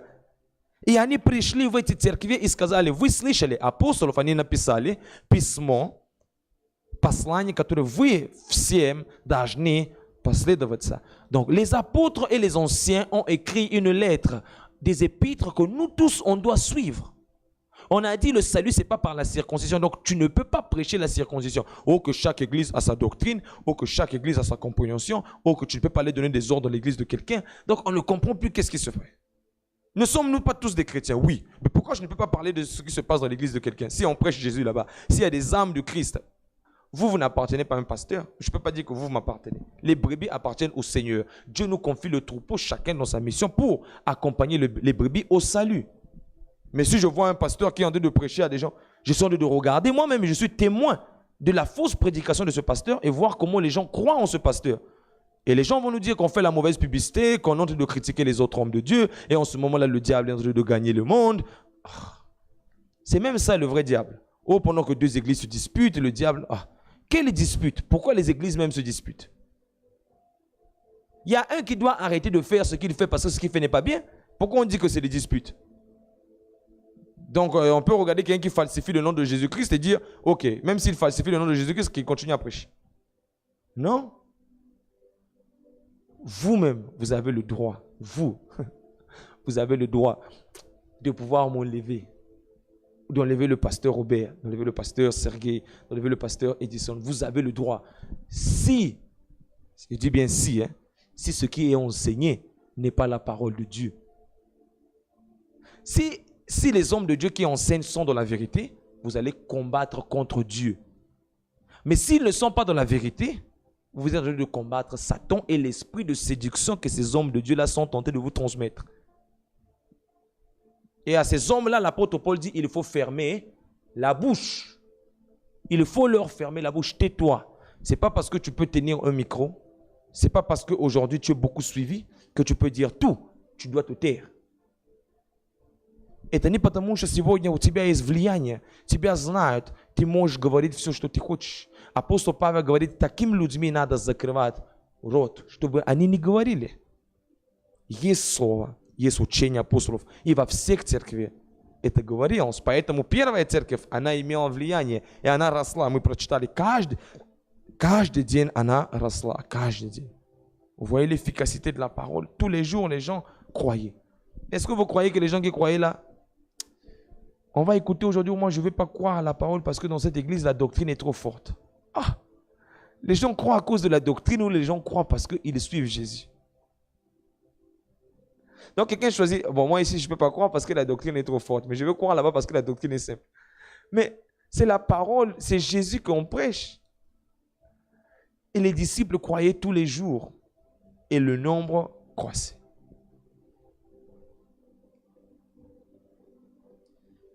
Actes des apôtres 17, 1 à 4. Деяния 17, 1 по 4.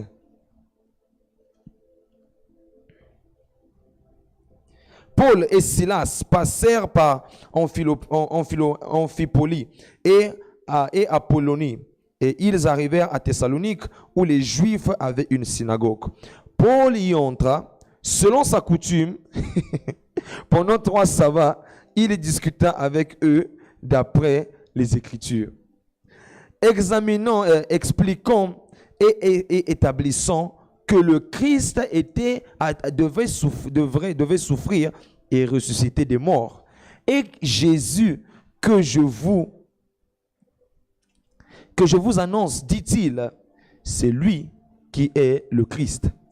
Quelques-uns d'entre eux furent persuadés et se joignirent à Paul et à Silas, ainsi qu'une grande multitude de Grecs craignant Dieu et beaucoup de femmes de qualité. Moi, je veux que cet esprit-là rentre en toi. C'est un bon esprit, vous voyez? Je vais vous donner un petit témoignage. Lorsque nous étions en Équateur, il y a une sœur qui s'est baptisée tout simplement parce qu'il y avait l'esprit de Paul en moi. Là où un pasteur se serait tué, cette femme ne serait pas baptisée. Moi, je ne me suis pas tué. Avec les Écritures, j'ai commencé à démontrer que ce n'est pas Marie qui sauve, que ce n'est pas Saint Miguel qui sauve, que ce n'est pas Saint Archange Miguel, Archange Gabriel qui sauve. J'ai prouvé avec les Écritures devant des grands catholiques que c'est Jésus-Christ qui sauve. Que c'est quand on prend le baptême au nom de Jésus-Christ que nos péchés sont pardonnés. Toute écriture est inspirée de Dieu pour corriger, pour instruire, pour donner la vérité. Et beaucoup de fois, quand nous étions en Équateur, je me suis retrouvé devant des philosophes. Et le pasteur Sergei disait, en ce moment-là, moi je prie et j'intercède pour toi. Tu as l'esprit de la conviction.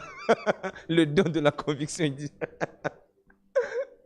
Мне нравится, пастор Сергей говорил в Эквадор, когда шли разговоры, он такой, я молюсь за тебя в это время, потому что у тебя есть дар убеждения.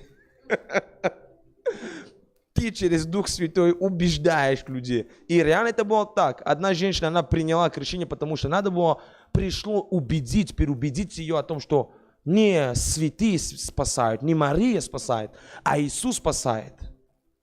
И она приняла крещение. И спаслась. Поэтому не говори, что если я приду где-то, я не буду говорить это плохо, это неуважение. Я же не сказал, что ты сейчас должен прийти. Вы все плохо делаете, это сатана, это сатана. Нет, это же не так.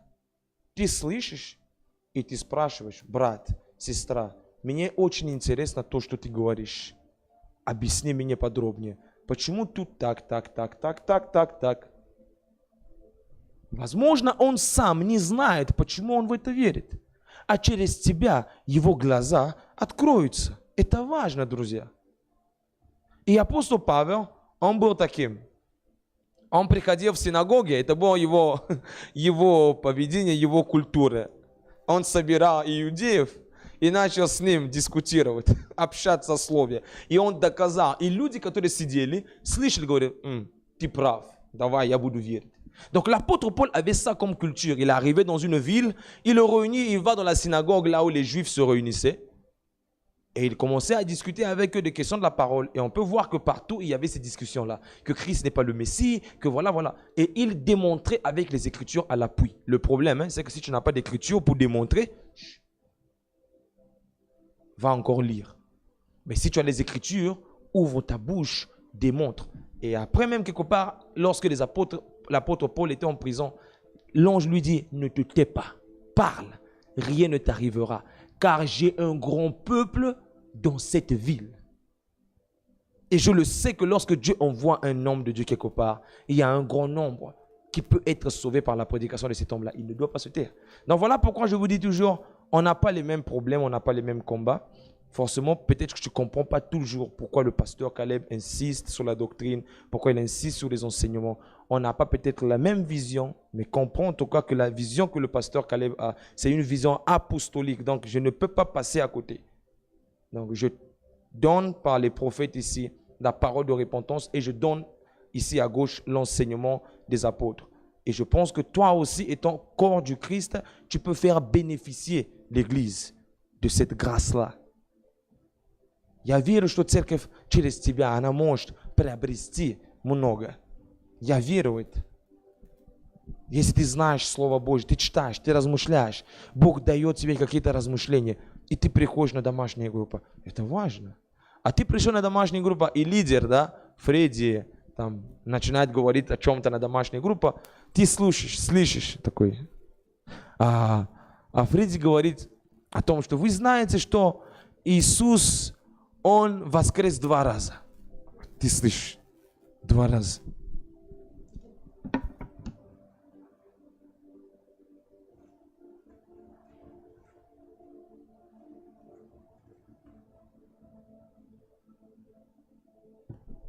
О, брат Фредди, я читаю тебе, тут написано, что Римлянам 6, Он воскрес 1 раз и умер 1 раз навсегда. Почему 2 раза? Почему 2 раза? Это нормально. Это не дискуссия, типа, чтобы драться. Нет. Потому что он как лидер говорит какие-то вещи непонятные. И люди не должны это слышать. Сразу кто-то из вас должен что-то иметь и сказать. Il doit toujours avoir quelqu'un entre vous qui doit montrer la parole dans toute sa vérité. Ne pas laisser quelqu'un dire des choses qui ne sont pas vraies parce qu'il croit en cela ou c'est comme ça qu'il se fait quelque part.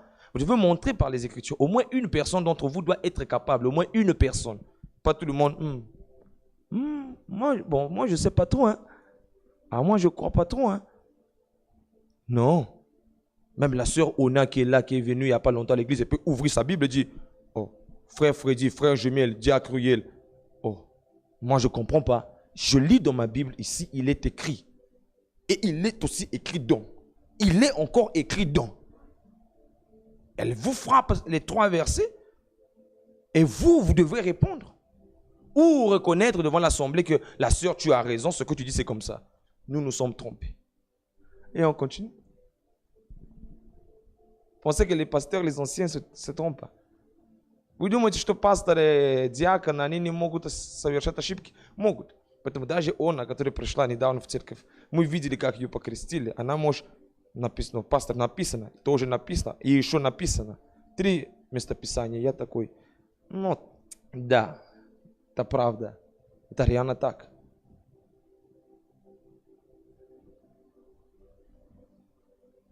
Я буду заканчивать.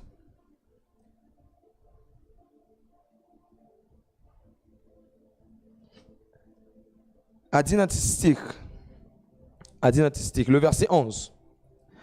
Ces Juifs avaient des sentiments plus nobles que ceux de Thessalonique. Ils reçurent la parole avec beaucoup d'empressement et ils examinaient chaque jour les Écritures pour voir si ce qu'on leur disait était exact. Frère, est-ce que vraiment ce que je dis, est-ce que ce n'est pas vrai? Est-ce que ce que je dis, ce ne sont pas les Écritures? Quelqu'un va te dire qu'on ne fait pas les débats avec la parole de Dieu. Bon, est-ce que ce que je suis en train de lire là, ce n'est pas la parole de Dieu? On ne peut pas finir la cellule, on va finir ça comment? Tu n'as pas dit ce que la parole de Dieu dit. Et moi, j'examine avec exactitude. Je te dis, frère, stop. Oh, on ne discute pas la parole. Qui a dit ça? L'apôtre Paul, dans le titre, quand il dit éviter les discussions inutiles, les généalogies, on ne parle pas de la parole. On parle que moi, je suis juif, toi tu es ceci, lui il vient d'Abraham, lui il vient de la sémence. C'est de ça qu'il s'agit. C'est ce genre de discussion qu'il faut éviter, qui n'aboutissent à rien. Vous devez vous éloigner de ce genre de personnes qui disent que ça, ce sont les Espagnols, ça, ce sont les Africains, ça, c'est le culte en russe. Vous devez vous éloigner des gens qui pensent comme ça. Mais lorsque le débat est centré sur la parole, vous devrez discuter. Examiner. Les Béréens, le peuple de Béré n'écoutait pas la parole parce que toi, tu es qui? Toi, tu es venu, je ne sais pas, de Washington, tu viens parce que toi, tu as fait une prière, tu as fait les touches, 1000 personnes sont tombées, et quand tu vas parler, nous tous, on va écouter. Oh, on a reçu un homme de Dieu qui a beaucoup d'onction. Oh. Toi, avec ton onction, assieds-toi d'abord. Tu as commencé à dire des choses qu'on ne comprend pas. On doit analyser. Mais aujourd'hui, surtout chez nous en Afrique, je suis en train de prier dans mon cœur, je me dis, Seigneur, quand je vais atterrir au pays, au Congo, en tout cas, si Dieu me convainc de commencer à faire des croisades dans la rue, en tout cas, les gens auront chaud, dans le bon sens. Parce que tel qu'on nous a prêché l'évangile en Afrique, là, c'est pour que les gens soient bénis. Ils n'ont pas la tête dans la parole, ils ont la tête dans la main, les miracles, tout ça. En tout cas, ça va chauffer. Si Dieu met ce mot, ouvre la bouche. En tout cas, je prends les baffes, là, je mets là, tous les jours, bombardement. Avec les Écritures à l'appui. Nous ne sommes pas seulement appelés à être dans les églises, nous n'avons pas peur d'aller dehors pour annoncer la parole. Oh, mais c'est pour ça que nous sommes appelés. Les apôtres ont été attaqués. Donc ils vont écouter seulement à Brazzaville qu'il y a un jeune là qui est venu de quelque part là, qui ont tenté de jeter la parole comme ça, comme des bombes. Mais dans le respect des anciens, parce que moi, je respecte mes pères. D'abord, quand j'arrive au Congo, la première chose, je vais voir mes pères. Je les honore, j'apporte des cadeaux pour eux. Mais quand il faut prêcher la parole là, si mon père là, j'ai déjà un père qui commence à croire en autre chose. Je dis, c'est bien, je le respecte, mais je ne peux pas faire ce que lui fait. Déjà que moi, gloire soit rendue à Dieu, je suis un pasteur indépendant, je suis visionnaire. Donc je n'ai pas de père qui peut me donner des ordres. C'est déjà une grâce pour l'œuvre à laquelle je suis appelé. Pour être comme l'apôtre Paul là, on ne doit pas te contrôler. Et moi, on ne peut pas me contrôler. Donc je peux librement et facilement dire ce que je crois. Je peux le dire. Et sans orgueil, je peux m'exprimer devant des personnes qui ont fait de longues études. Je peux m'exprimer devant des personnes qui prétendent avoir fait de grandes choses avec le Seigneur. Parce que je crois que l'Esprit du Seigneur est sur moi. Et toi aussi, tu dois croire que l'Esprit du Seigneur... Bien aimé, je ne veux pas, comme on dit chez nous au Congo, hein, je ne veux pas former une église de bourriques. Donc des gens qui ne comprennent pas, qui n'y pensent pas. L'église que moi j'ai toujours aimé, rêver avoir, c'est une église où quand on écoute chacun d'entre vous, on peut penser que chacun d'entre vous est pasteur. En tout cas, ça c'est l'église que moi je rêve.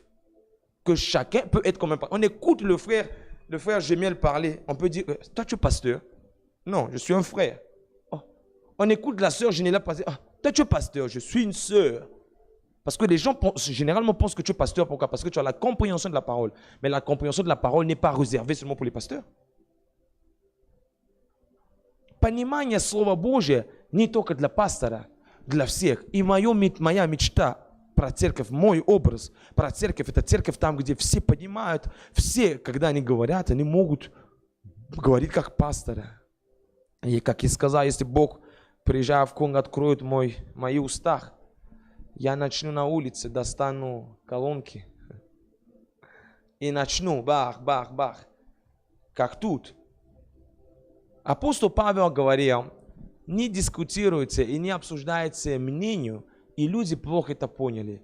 Там дальше написано, то есть родословство, что-то такое, типа кто-то Авраам родился, а кто-то, да, о чем-то, да, ты испанец, ты африканец, ты это, об этом он говорит, что не надо, потому что это не соединяет, а приносит разделение. А касающееся слова, мы должны это все смотреть. Не я говорю, написано, Деяния апостолов 17:11. Они смотрели, к ним пришел какой-то крутой пророк, проповедник, пастор, начал проповедовать им. Они читают, говорят, они смотрели и посмотрели глубоко, если то, что им говорили, было соответственно по Писанию. Mais les hommes de Dieu qui ne veulent pas notre bien, ils vont nous dire, fais ce que je te dis. Même si tu n'as pas lu ça, fais seulement comme je te dis.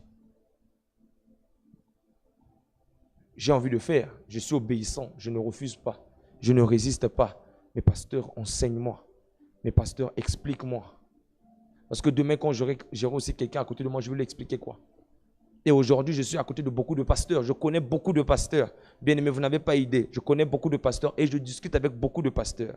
Si je vous dis parfois des choses avec assurance ici, je les dis même, il n'y a pas longtemps seulement, j'ai coiffé un pasteur avec qui je discutais. Je lui ai demandé, mais parle-moi un peu du port du voile de l'église. Vous savez, il m'a répondu quoi?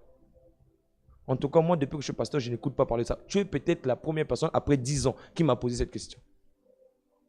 C'est un pasteur, il n'a pas une petite église. Et je me pose des questions. Donc, je ne pense pas aujourd'hui forcément que quelqu'un qui a une grande église, qui est placé, il connaît plus. Je pense forcément, on lui a dit les mêmes choses. Généralement, dans le pays où nous nous trouvons, c'est comme ça. On t'a enseigné ça, tu fais la même chose. C'est comme Freddy, disons, Philippe, ils peuvent voir de moi, disons par exemple, que je prie, je ne sais pas, ils voient quelque chose. Ils viennent me demander, je dis, je fais ça parce que Dieu m'a dit. Bon, eux, ils sont à côté de moi, ils commencent à faire la même chose. Et les gens aussi qui seront à côté de Philippe et Freddy vont voir que Freddy fait ces mêmes choses. Ils vont aussi faire les mêmes choses. Et 10 générations passeront, cette chose va commencer à apparaître comme si c'était une vérité. Mais ce n'est pas une vérité. Ils ne savent juste pas pourquoi ils font ce qu'ils font. Ils n'ont pas la révélation de ce qu'ils font. On doit leur expliquer pourquoi ils font ça. Et moi, je ne comprends pas, je ne consens pas. Je ne peux pas enseigner, moi, à des enfants que Dieu met à mes côtés, que la Sainte Seine on fait comme ça. Tu as vu, non? Tu as pris la photo, non? Tu as fait la vidéo, non? Va regarder à la maison. Et toi aussi, quand tu vas aller en Équateur, là, tu vas faire comme tu as vu dans la vidéo, là. Non. Le pasteur Edison ne peut pas faire des choses en Équateur parce qu'il m'a seulement vu faire ça. Le pasteur Edison et beaucoup de gens donnent ce témoignage. S'il fait quelque chose, c'est parce qu'il comprend ce qu'il fait. Bien qu'il a vu ça de chez moi, il comprend ce qu'il fait. Il est enseigné en cela et il peut le faire. L'enseignement, c'est important. Пастор Эдисон что-то может делать не потому, что он просто видел, но он это делал, потому что он научен в этом. Я и не из тех, кто говорят, вот причастие, да, сделал фотографию, сделал видео, иди домой и посмотри, как я делал. И ты тоже повтори то же самое. И он сделал так же, он сделал и сделал так же. Посмотри, сделал так же. И пастор Эдисон в Эквадор, да, начнет также учить там некоторые ученики, он также им скажет, вы видите, как я делал причастие, да, что кружка должна не направо стоять, а налево, да, а хлеб надо сначала давать, а потом сок. Вы тоже делаете то же самое. Потом 3-е поколение, 4-е поколение, и потом уже для них будет очень правда и верно совершать причастие так. Если к ним придет пастор Калеб и скажет, почему вы делаете причастие так? А кто сказал, что это так? Никто, мы знаем, что это так. Мы знаем, что это так. Это не так. Вот Андрес поедет на миссию и начнет говорить или делать какие-то вещи, потому что он... Я видел пастор Калеб, он так делал. Нет. Пастор Калеб так делал, но почему он так делал? И то, что он делал, где это написано, он должен объяснить людям, которые он будет говорить, почему он это делает. Но когда я общаюсь со многими служителями, я задаю вопросы, они отвечают мне, мы были научены так. Часто вот ответ. Они не знают. Им сказали делать так. Не задавай вопрос, просто делай. И он на своем очереди также научил других так и сказал также. Не спроси, просто делай так. И так далее. И дальше. Но тут они смотрели.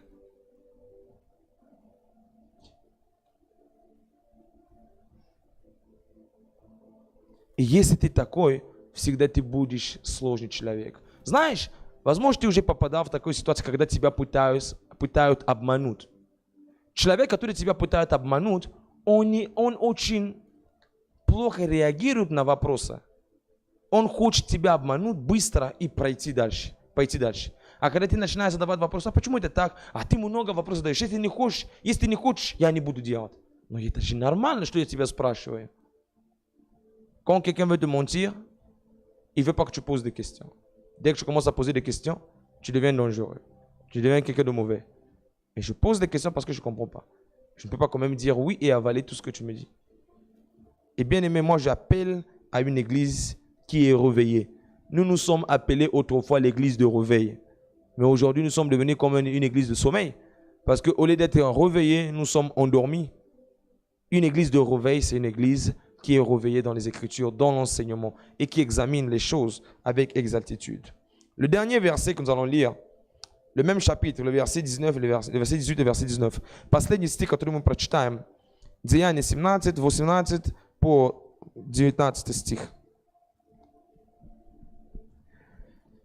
Quelques philosophes épicuriens et stoïciens se mirent à parler avec lui, et les uns disaient, que veux-tu dire, que veut dire ce discours?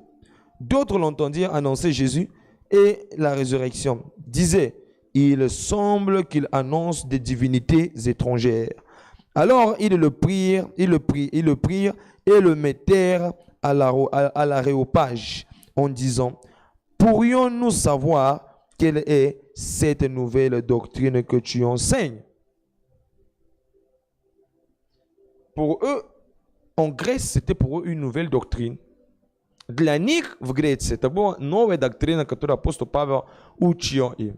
Но смотрите, там были философы. Il y avait des philosophes, des épicuriens. Ça ne date pas d'aujourd'hui. Des stéoïciens.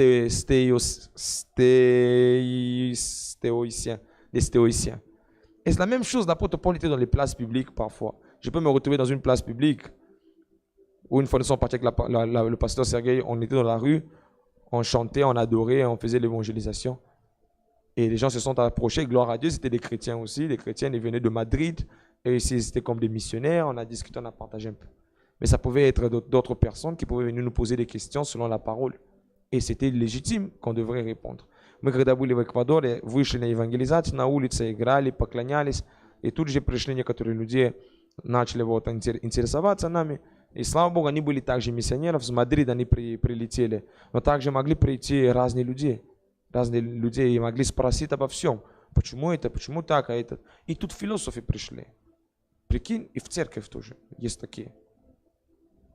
Et dans l'église aussi, il y a des gens qui ont fait tellement de philosophie ou qui ont tellement un passé lié à beaucoup de choses. Comme par exemple, je connais le témoignage du frère. Le frère Philippe, il a fait le droit. Donc quand il venait de me connaître, il parlait beaucoup comme un juriste. Il dit, frère, attends d'abord. Le droit là, c'est bien. Mais le droit et la parole, c'est deux choses différentes. C'est pas ça, frère. Ça ne veut pas pour autant dire que le frère il devient pas enseigné dans ce qu'il a étudié. Ce qu'il a étudié, c'est bien. Ça lui permettra d'exercer sa fonction. Mais dans l'église, il y a autre chose. Допустим, брат Филипп, когда он пришел только в церковь, он же так к себе домой, дома, он юрист учился. Иногда какие-то вопросы мы с ним спорили, потому что он смотрел это с точки зрения закона. Ему говорит, стоп, есть закон, а смотри, что слово говорит. Но он понимал, что слово говорит. Но это не значит, что теперь он не может заниматься законом. Он может заниматься законом в деятельности своей, то, в чем он двигается, но у Бога есть также свое понимание. Donc vous voyez, les philosophes, et ça nous arrive, ça peut t'arriver toi aussi, tu peux avoir des gens qui croient en Bouddha, tu peux avoir des gens qui croient en la philosophie, des stéuciens, qui croient par exemple que c'est la mentalité, c'est ceci, les marxiens, mais tu dois démontrer avec les Écritures que ni la philosophie, ni le marxisme, ni le léninisme, ni le stéicisme sont au-dessus de la parole, qu'il n'y a que la parole qui prime. Слово ты можешь доказать, что ни коммунизм, ни стоицизм, ни капитализм, ни марксизм выше слова. Ты можешь доказать, что только слово может. Вы можете прочитать дома, это очень интересно. Он потом начинаем им объяснять, потому что для них это было как будто новое учение, потому что они не знали об этом. Donc pour eux, c'était comme quelque chose de nouveau car ils ne connaissaient pas, ils n'avaient pas entendu parler de cela. Donc c'est la première partie que je voulais partager avec vous aujourd'hui, de l'efficacité de la réussite de l'église primitive. Et quand on voit une église comme ça, si nous tous ici, on peut partager la parole à ce niveau, les gens seront frappés et fascinés de notre doctrine dans les apchigites, dans la rue où on parle avec des gens. On va dire vraiment, j'écoute des frères qui vont à Karl Marx là-bas. En tout cas, de leur tête et de leur bouche sort une sagesse qu'on ne peut pas comparer, qu'on n'a pas écouté auparavant. Tout le monde ici parle de Jésus. Tout le monde ici fait les choses al vaik. Mais j'ai écouté des frères là, je leur ai demandé, vous partez où? Oh non, on parle à Karl Marx. Ah, il dit, c'est fait déjà 2 fois que je rencontre des frères qui vont prier là-bas. Et ils ne parlent pas comme tout le monde.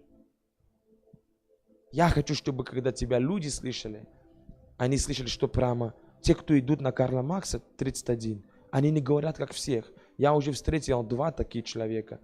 Они говорят очень глубоко. Вот один из пунктов, который позволял апостолам иметь влияние, приносил большую эффективность в церковь. Аминь. Так что практика тебе на неделю и на домашние группы посмотреть и изучать, что неправильно тебе сказали, что ты изучал не так. Но также практика, слушайте внимательно, практика тебе на этой неделе минимум 5 человек благовествовать. Практика 5 человек минимум. 5 человек минимум. Ты увидишь, что уже там, где ты живешь, начнется домашняя группа.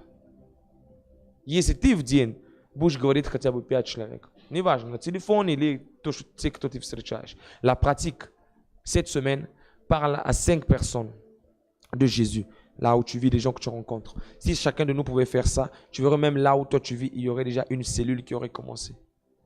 Parce que tu peux impacter et tu ne dois pas te sous-estimer. Il y a suffisamment de paroles et de dépôts en toi pour pouvoir convaincre, pour pouvoir parler de Jésus, pour pouvoir enseigner la parole de Christ. Parce que toi aussi, tu es enseigné. Donc, fais cette pratique-là. Et la seconde pratique, c'est d'examiner avec exactitude. Je vous dis toujours, la parole de Dieu doit être examinée. L'apôtre Paul, dans l'épître aux Thessaloniciens, le chapitre 5, il dit que examinez les prophéties et retenez ce qui est bon. Donc, on doit examiner la parole et retenir ce qui est bon. Апостол Павел говорит в 1 Фессалоникийцам 5 глава, что посмотрите, да, и изучайте, да, пророчества и берите из них то, что есть хорошо. Аминь. Alléluia. Seigneur, nous te bénissons. Merci pour cet enseignement. Merci pour ta grâce. Merci parce que tu nous enseignes. Nous voulons être comme la première église et nous voulons vivre cette efficacité, cette réussite, Père, dans le ministère. En ouvrant nos bouches, en parlant de toi, en enseignant. Nous croyons que toute écriture est inspirée de toi pour enseigner, pour corriger, pour instruire dans toute la vérité. Éternel, donne-nous d'instruire dans toute la vérité, d'enseigner et de ne pas nous écarter de ce que les apôtres ont enseigné. Seigneur, ces épîtres ont été écrites pour nous servir de leçon, dit l'apôtre Paul. Car si nous pouvons lire comment est-ce que nos pères dans le désert désobéirent à Dieu et ils périrent tous dans le désert, cela a été écrit pour que nous, aujourd'hui, nous puissions y regarder et nous puissions y trouver un bel exemple pour pouvoir améliorer notre marche. Seigneur, je prie qu'en pratiquant ta parole, que nous commencions à avoir des résultats. Et que dans nos cellules, Seigneur, que nous utilisons la parole de Dieu pour convaincre. Que nous ne soyons pas des hommes qui font des débats autour des choses qui ne construisent pas. Mais que nous soyons centrés et focalisés sur la parole. Que nous soyons la lumière du monde. Là où les gens ont laissé passer des fausses doctrines, des fausses paroles. Et cela est devenu le quotidien des églises, des peuples, Père. Je prie que nous soyons les gens qui feront la différence. Qu'au travers de nous, Seigneur, comme l'apôtre Paul, rentrons dans des synagogues, que par l'Esprit de Dieu, que nous puissions convaincre et que la multitude, la foule, croit en la parole que nous annonçons, en la parole que nous prêchons. Et je prie aussi que tu donnes à nos cœurs une flexibilité de comprendre lorsque nous sommes égarés. Seigneur, si quelquefois nous prêchons ce qui n'est pas bon, ou quelquefois nous trébuchons dans notre marche ou dans notre compréhension, et lorsque tu utiliseras des frères d'autres églises qui viendront pour nous parler de ta lumière. Donne-nous la flexibilité dans le cœur de comprendre et de suivre la lumière des Écritures que nous recevrons. Nous te bénissons, Seigneur, et nous voulons faire partie d'un corps. Nous ne voulons pas le diviser. Seigneur, et que tu nous aides à conserver cela tout au long de notre marche, que nous ne nous détournons ni à gauche ni à droite, mais que nous méditons nuit et jour dans ta parole. Et que nous savons que nous serons parfaits, parce que Jacques dit, celui qui observe et qui regarde, qui tourne son regard, son visage dans la loi parfaite du Seigneur est perfectionné. Je le sais que tu perfectionnes ton Église. Bénis cette soirée et bénis le peuple qui nous a suivis depuis chez eux, au nom puissant de Jésus-Christ. Amen. Amen. On acclame Jésus. Gloire au Seigneur.